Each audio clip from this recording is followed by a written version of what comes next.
Beyond Light kicks off the next trilogy of stories that we're trying to tell with Destiny. Players are going to go on a journey to discover the true nature of light and dark. It's the beginning of players learning more about the darkness, and in fact going so far as to wield it.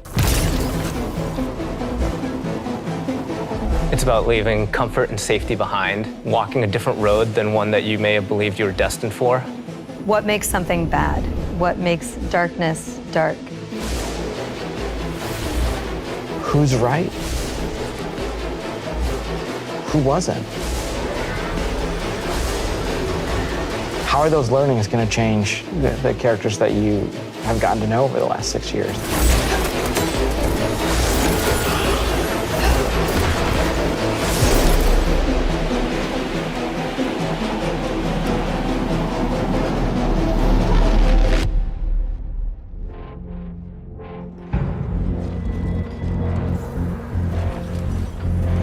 Beyond Light's really the beginning of a new adventure. Guardians, for the longest time, have been bathed in the light, sort of this altruistic force fighting back evil. And now we're starting to move into that gray area between the light and dark. If the darkness reaches out, we must reach back. I will not sanction this. In Season of Arrivals, the Vanguard is divided. You have some characters telling you, we should fight these ships, and we have other characters who are saying, no, we should find out what they want. We should get to know them and understand more. But it definitely comes to a head. This next year in Destiny is really just about how all the different characters and factions are reacting to these disappeared destinations and what that means as the pyramids have arrived in our system, not for the first time, but for the second time. We're going to see the return of a character who's been absent for a pretty long time in The Stranger, and boy, does she have a lot to say, and she has a lot of time to explain.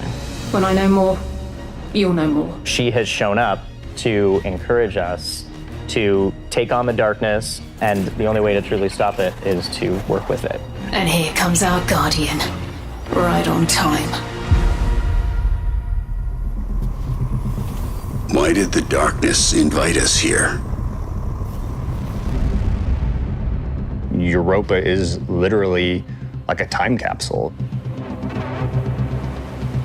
Europa is huge. Killer destination, freezing cold. Desolate. Some of the most beautiful spaces I've ever seen in a video game.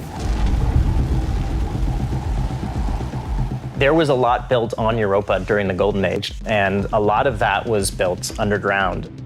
Clovis Bray had some research facilities there, really pushing the limits of technology and innovation there, maybe stepping into some things that we shouldn't have. Under the ice, all kinds of secrets. I'm so excited for what players are going to find.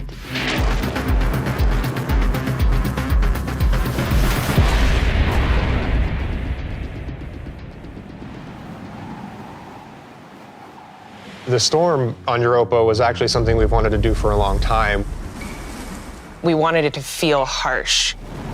The weather system is so awesome. Like, you're walking through an open space and all of a sudden things start happening. Coming across like Fallen or Vex for the first time, you can barely make out the glow in their eyes. The sound of the wind, the ice will change based on what the weather is looking like. You'll actually feel every piece of the environment changing around you to match the storm.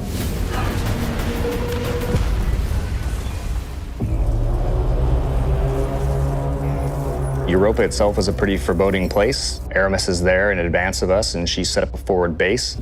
She has lieutenants who have gotten their hands on stasis, gotten their hands on the darkness, and they're learning to wield it. One by one, we will rise again. And so I think her motivations are really interesting too. Today, we begin breaking free from our chains. Aramis really challenges a lot of the ways that we think about light and darkness. She's going to make you think about your relationship with the Traveler.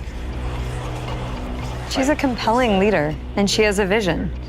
And especially after the collapse of their society, people, I think, the Fallen wanted someone to follow. Is the light going to be enough? I think we've seen that we need some new tools to fight our enemies with. Maybe it's time to fight fire with fire, or ice with ice.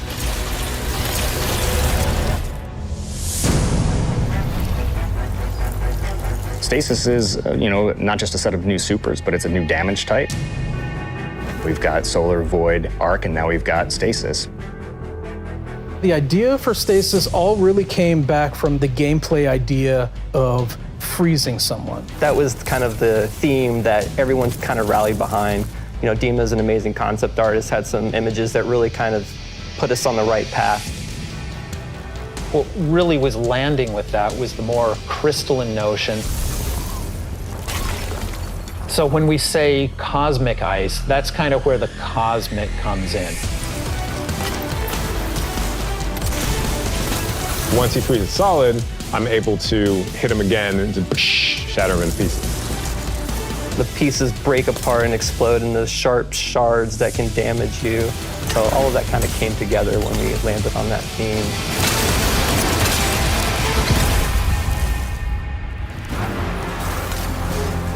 Stasis is gonna not only change the way that you can attack or approach combat, there's also some really great ways that you can upgrade it.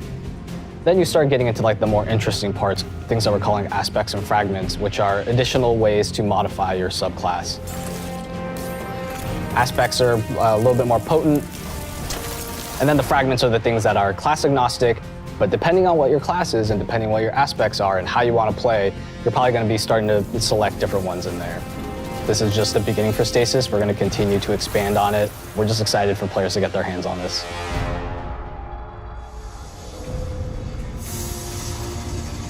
When we're creating a new palette like Stasis, we do what we call a source jam.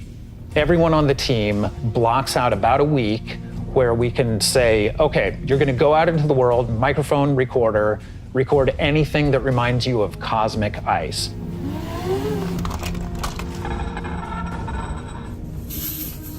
That gives us the palette that we can build the eventual sounds out of.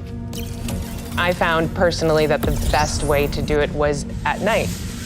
But doing screams, screeches, and blood-curdling yells is a little scary at night.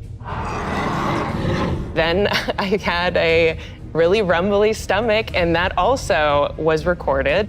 I think there was also a breast pump.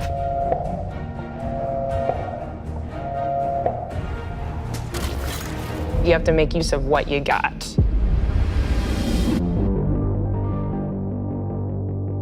In Beyond Light, we have new exotic weapons for you.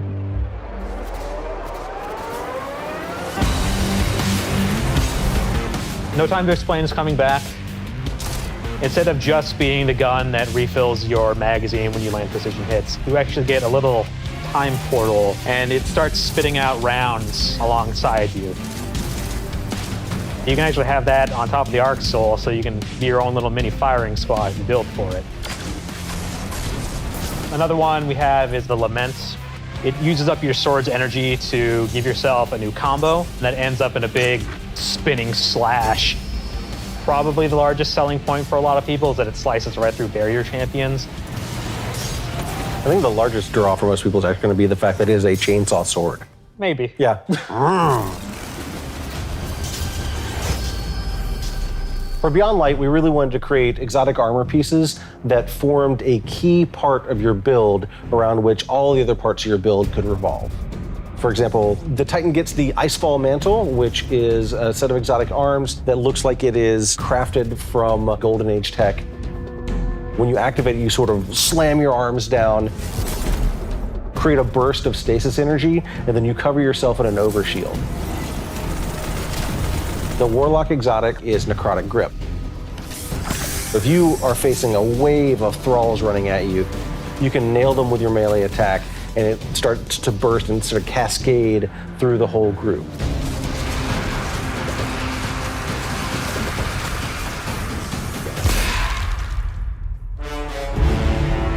There's a lot there for newcomers coming in too. If you've got a friend who hasn't tried it out, it's a really great time to jump in on New Light, that entry experience for free players.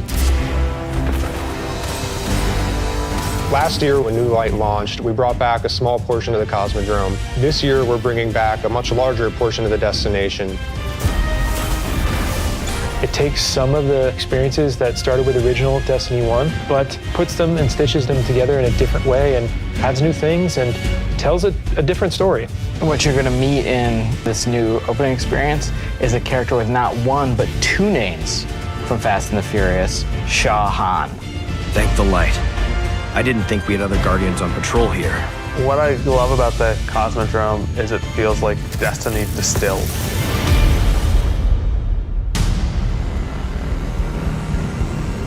Season of the Hunt picks up where Arrivals left off. Other forces are taking advantage of the darkness to make their move forward, including Xivu Arath, a sister of Oryx, and she's taking this opportunity to build up an army. And we're working with Osiris to try to stop her. Osiris goes out, stumbles across these hive growths that are driving combatants crazy. Osiris is in trouble, and of course, you're his only hope.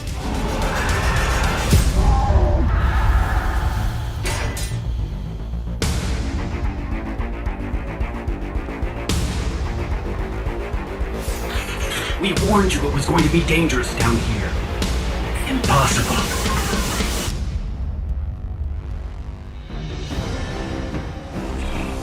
We finally catch up to what we saw at the end of Forsaken, where we saw Aldrin being brought back to life by a ghost. Aldrin, who now refers to himself as Crow, he doesn't know what he did. The slate's been wiped clean when he was resurrected as a Guardian. We know what he's done, and we know what he could be capable of doing. So now we're going to spend some time watching him go back and forth. And that's going to question how we look at him, how we look at ourselves, how we look at the light, how we look at darkness. In Season of the Hunt, we're partnering with the Crow and Osiris to take down the High Celebrant. It's creating these cryptoliths around the system, and those cryptoliths are attracting Elixian Cabal and corrupting them. So Xivu Arath is essentially corrupting herself and army, and it's our job to put a stop to it. I'm really excited to see Xivu Arath fleshed out more and to find out more about her relationship with Savathun and what that means for year 4 of Destiny. Savathun has been placing dominoes, and at the end of year 4, she's gonna knock down the dominoes. We're gonna see what she's been really up to. And so this year, she's putting the last pieces in place.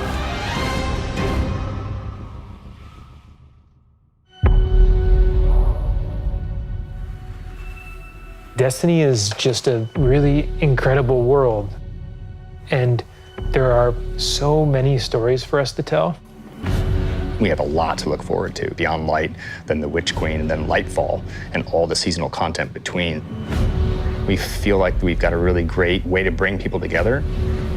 Working through COVID and working through some of the other turmoil in the world right now has been really challenging. I have to admit, I've been pleasantly surprised with how well we've been able to get things done.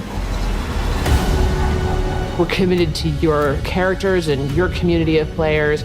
We want to meet you where you are. I think the thing that excites me the most about Destiny's future is how much it's rooted in where we come from. Seeing villains revealed and finding out secrets that we've been hinting at for years.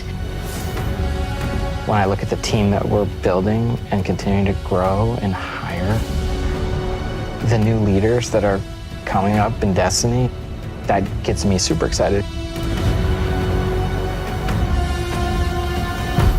Destiny's best days are ahead of us.